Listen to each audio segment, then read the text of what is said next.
नमस्कार,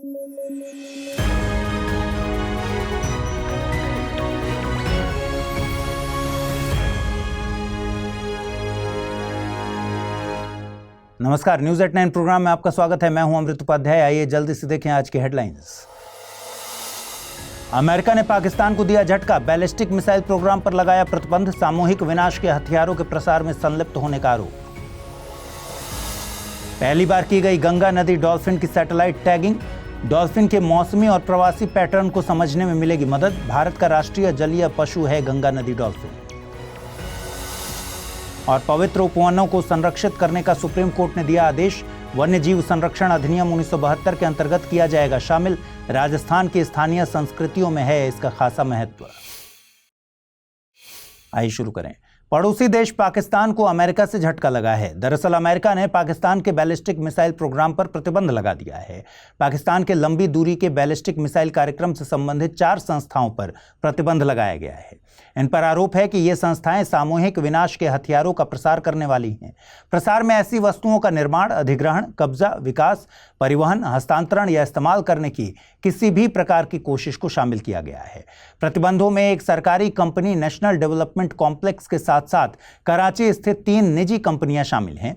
ये संस्थाएं पाकिस्तान के बैलिस्टिक मिसाइल कार्यक्रम में सहायता करती थीं। ये लंबी दूरी के मिसाइलों के लिए उपकरण और सामान की आपूर्ति करती थीं। अब इन कंपनियों के साथ अमेरिकियों को व्यापार करने से रोक दिया गया है। आपको बता दें कि नेशनल डेवलपमेंट कॉम्प्लेक्स पाकिस्तान की बैलिस्टिक मिसाइलों के विकास के लिए प्रमुख रूप से जिम्मेदार है। इसके द्वारा ही पाकिस्तान की परमाणु सक्षम शाहीन मिसाइलों की सीरीज भी डेवलप की गई है। पाकिस्तान ने 1998 में अपना पहला परमाणु हथियार परीक्षण किया था। तब ऐसा करने वाला वो 7वां देश बना था।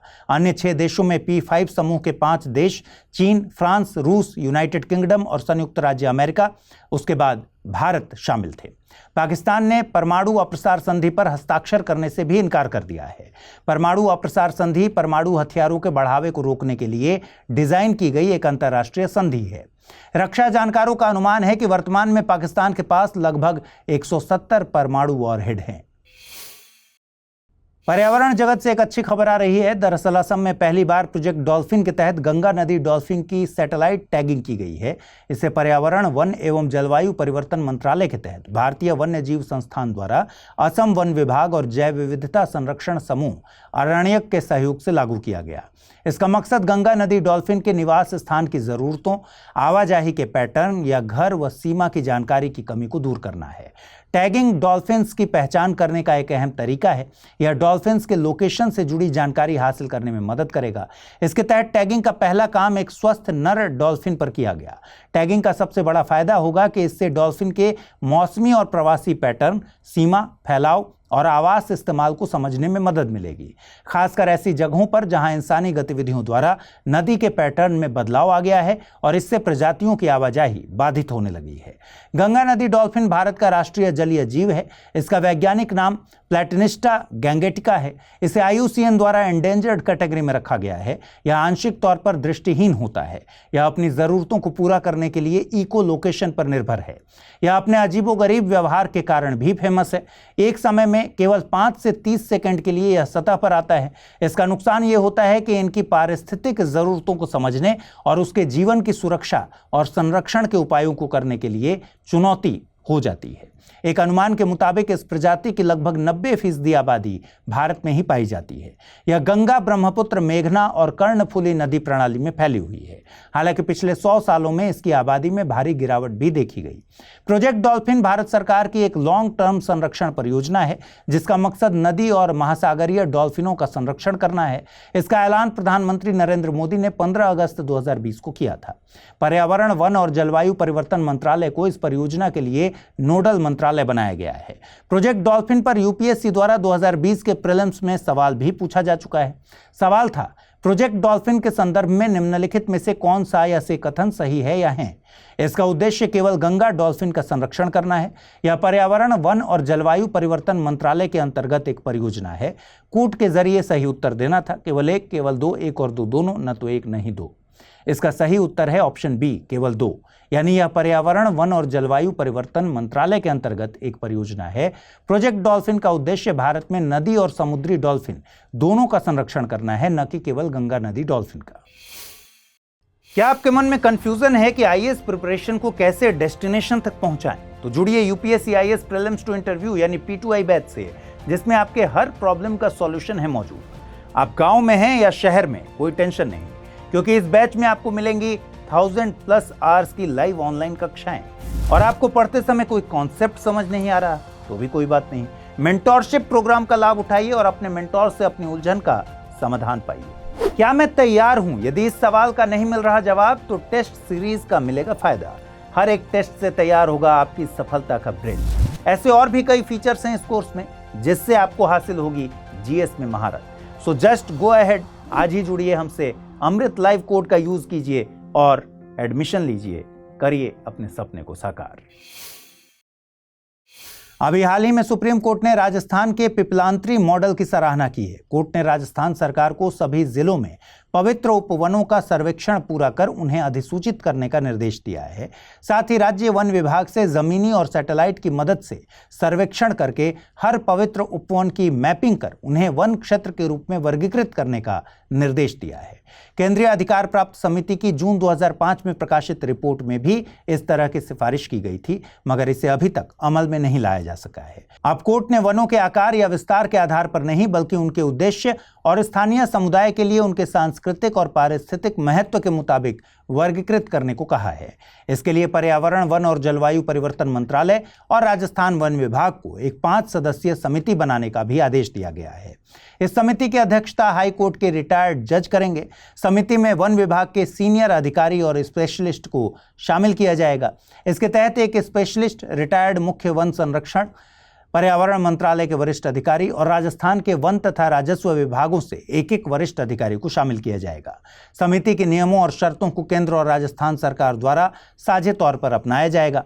राजस्थान के पवित्र उपवनों को स्थानीय तौर पर ओरण, देववन, रुंध जैसे दूसरे नामों से भी जाना जाता है। ये पारिस्थितिक रूप से बेहद समृद्ध हैं और स्थानीय संस्कृतियों में इन्हें आदर मिलता है। इनके महत्व को देखते हुए इन्हें वन्य जीव संरक्षण अधिनियम 1972 के अंतर्गत शामिल करने की सिफारिश भी की गई है। साथ ही अधिनियम की धारा 36C की मदद से इनके संरक्षण पर जोर दिया गया है। धारा 36C सामुदायिक रिजर्व घोषित करने की अनुमति देता है। सुप्रीम कोर्ट का आदेश मिलते ही राजस्थान सरकार ने जिलेवार अधिसूचनाओं के माध्यम से पवित्र उपवनों की पहचान कर उन्हें वन के रूप में अधिसूचित करना शुरू कर दिया है। इससे इन क्षेत्रों को कानूनी सुरक्षा मिलेगी तथा जैव विविधता और सांस्कृतिक परंपराओं के लिए उनके महत्व को मान्यता मिलेगी। अब बात पिपलांत्री मॉडल की भी करते हैं। पिपलांत्री राजस्थान के राजसमंद जिले का एक गांव है। करीब 2 दशक पहले वहां के सरपंच ने गांव में हर बेटी के जन्म पर 111 पेड़ लगाने की व्यवस्था शुरू की। साथ ही बेटी के जन्म पर गांव की तरफ से सामूहिक चंदे से 31,000 रुपए के फिक्स्ड डिपॉजिट करवाने के अलावा लड़कियों की पढ़ाई को भी प्रोत्साहित किया गया। अब इसका नतीजा ये निकला है कि गांव में बेटियों के जन्म पर खुशी का माहौल होता है। पूरा इलाका हरा भरा हो गया है। वहां पशु पक्षी भी रहने लगे हैं और ग्राउंड वाटर का स्तर भी बेहतर हो गया है। तापमान में भी 3 से 4 डिग्री की गिरावट बताई जा रही है। इसकी वजह से मिट्टी के कटाव और बढ़ती मरुभूमि को भी बचाया जा सका है। अब जरूरी है कि इस मॉडल को पूरे देश में फैलाया जाए ताकि सतत विकास और लैंगिक समानता को बढ़ावा दिया जा सके। भारत और चीन सीमा विवाद को सुलझाने के लिए 6 बिंदुओं पर सहमत हो गए हैं। यह सहमति राष्ट्रीय सुरक्षा सलाहकार अजीत डोभाल और चीनी विदेश मंत्री वांग यी की मुलाकात पर बनी है। सीमा पर तनाव बढ़ने के बाद यह पहली विशेष प्रतिनिधि स्तर की बैठक थी। यह बैठक बीते दिनों रूस के कजान में आयोजित ब्रिक्स शिखर सम्मेलन के दौरान प्रधानमंत्री मोदी और चीनी राष्ट्रपति शी जिनपिंग के बीच द्विपक्षीय वार्ता के बाद हुई है। बैठक का मकसद सीमा पर शांति बनाए रखना तथा निष्पक्ष, उचित और दोनों पक्षों द्वारा अपनाए जा सकने वाले समाधान की तलाश करना था। जिन बिंदुओं पर सहमति बनी है उनमें पहला है सीमा पर शांति बहाली और स्थिरता। दूसरा है स्पष्ट, तार्किक और परस्पर स्वीकार्य फ्रेमवर्क को महत्व देना। तीसरे बिंदु में तिब्बत जैसे क्षेत्रों में सीमा पार पर्यटन और सीमा पार नदी जल सहयोग तथा सिक्किम के नाथुला दर्रे के जरिए सीमा व्यापार और कैलाश मानसरोवर यात्रा की बहाली शामिल है। चौथे में दोनों पक्षों द्वारा स्पेशल प्रतिनिधियों के जरिए कूटनीतिक और सैन्य वार्ता तंत्र की बहाली को रखा गया है। पांचवें में विश्वास बहाली के उपाय करना शामिल है, जबकि छठे में अगले साल भारत में विशेष प्रतिनिधियों की बैठकों का एक नया दौर आयोजित करना शामिल है। आपको बता दें कि लद्दाख के गलवान में हुई झड़पों से पैदा हुए तनाव के लंबे समय के बाद बीते अक्टूबर में भारत और चीन दोनों ने डेमचोक और देप्सांग से भी अपने सैनिकों को वापस बुला लिया था। चीन और भारत एक लंबी सीमा साझा करते हैं जिसे LAC कहते हैं। LAC भारत नियंत्रित भूक्षेत्र और चीन नियंत्रित भूक्षेत्र को अलग करती है। भारत इसकी लंबाई 3488 किलोमीटर मानता है, जबकि चीन इसकी लंबाई केवल 2000 किलोमीटर मानता है। LAC 3 सेक्टर में विभाजित है।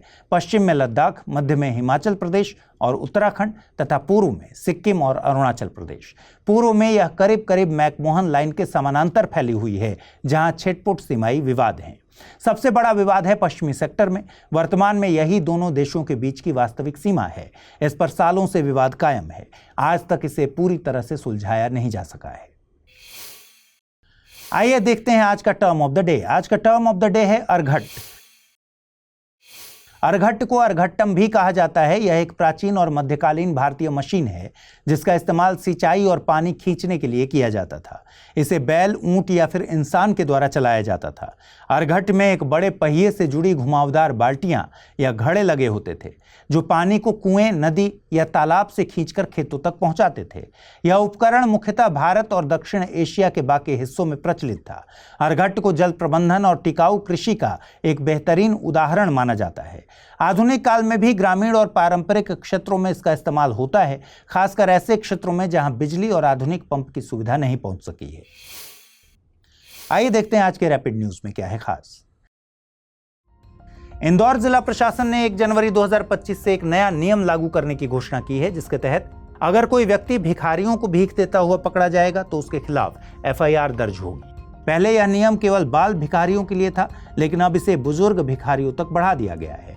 इस पहल का मकसद इंदौर को भिखारी मुक्त शहर बनाना है। प्रशासन इस प्रवृत्ति को और भिखारियों को भीख देने के नुकसान के बारे में जागरूकता अभियान भी चलाएगा। राज्य सरकार का यह प्रयास स्माइल योजना की सब स्कीम के तहत शुरू किया गया है, जो भिक्षावृत्ति में संलग्न व्यक्तियों के पुनर्वास, चिकित्सा, परामर्श, शिक्षा, कौशल विकास और आजीविका के लिए केंद्रित थी। इसे 10 शहरों में पायलट प्रोजेक्ट के तौर पर शुरू किया गया था। अमेरिका में इंसानों में बर्ड फ्लू का पहला गंभीर मामला सामने आया है, जो कि बर्ड फ्लू के पहले से मौजूद लक्षणों से अलग है। बर्ड फ्लू आमतौर पर पक्षियों, गायों और मुर्गियों जैसे अन्य जानवरों में फैलता है। बर्ड फ्लू के कई प्रकार हैं, लेकिन सबसे आम है H5N1 और H7N9 बर्ड फ्लू वायरस। यह संक्रमित पक्षियों या जानवरों के साथ लंबे समय तक असुरक्षित संपर्क से फैलता है। अब तक वायरस इंसान से इंसान में नहीं फैला है। Centre for disease control and prevention के अनुसार इस वायरस का मानवों के लिए खतरा अभी कम है, लेकिन यह गंभीर बीमारियों का कारण बन सकता है। ग्वालियर में आयोजित विश्व प्रसिद्ध तानसेन समारोह में 2023 के राष्ट्रीय तानसेन सम्मान और राजा मानसिंह तोमर सम्मान प्रदान किए गए। प्रसिद्ध तबला वादक पंडित स्वप्न चौधरी को तानसेन सम्मान से नवाजा गया, जिसमें उन्हें 5 लाख रुपए, प्रशस्ति पत्र आदि प्रदान किए गए। वहीं सानंद न्यास को 2023 का राजा मानसिंह तोमर सम्मान दिया गया है। सानंद न्यास इंदौर की एक संस्था है जो न केवल सांस्कृतिक धरोहर को बचाने के लिए प्रयासरत है, बल्कि युवा पीढ़ी को भी अपनी समृद्ध परंपरा से अवगत कराती है। भारतीय राष्ट्रीय महासागर सूचना सेवा केंद्र ने search and rescue aid tool का नया संस्करण लॉन्च किया है। इसे पहली बार 2016 में लॉन्च किया गया था और अब इसका नया संस्करण सरद 2 अधिक सटीकता और उपयोगिता के साथ पेश किया गया है, जो तटरक्षक बल के अभियानों से मिली चुनौतियों पर आधारित है। इसे समुद्र में खोई हुई वस्तुओं या व्यक्तियों को ट्रैक करने के लिए डेवलप किया गया था, जो भारतीय तटरक्षक बलों और अन्य एजेंसियों को समुद्र में खोज और बचाव अभियान में मदद करता है। भारतीय राष्ट्रीय महासागर सूचना सेवा केंद्र की बात करें तो यह पृथ्वी विज्ञान मंत्रालय के अधीन एक स्वायत्त निकाय है, जो महासागर की निगरानी करता है और समुद्र संबंधी जानकारी और पूर्वानुमान प्रदान करता है।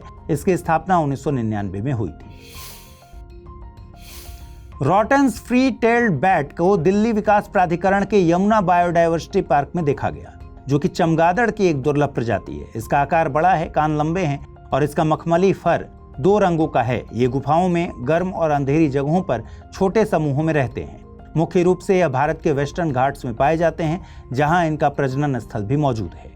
चमगादड़ की इस प्रजाति में पावरफुल फ्लाइंग कैपेसिटी पाई जाती है, जिससे ये लंबी दूरी तक भोजन की तलाश कर सकते हैं। साथ ही ये कीड़ों की आबादी को नियंत्रित करने और पौधों के परागण में भी मदद करते हैं। इसे IUCN ने डेटा डेफिशिएंट की श्रेणी में रखा है। हालांकि वर्ष 2000 तक इसे गंभीर रूप से संकटाग्रस्त माना जाता था। आइए अब जल्दी से देखें आज के बुलेटिन पर आधारित सवाल। पहला सवाल है, गंगा नदी डॉल्फिन के संदर्भ में निम्नलिखित कथनों पर विचार कीजिए। यह भारत का राष्ट्रीय जलीय जीव है। यह गंगा, ब्रह्मपुत्र, मेघना नदी प्रणालियों में पाया जाता है। इसे IUCN द्वारा एंडेंजर्ड कैटेगरी के रूप में वर्गीकृत किया गया है। कूट के माध्यम से सही उत्तर देना है। केवल 1 और 2, केवल 2 और 3, केवल 1 और 3 या फिर 1, 2 और 3।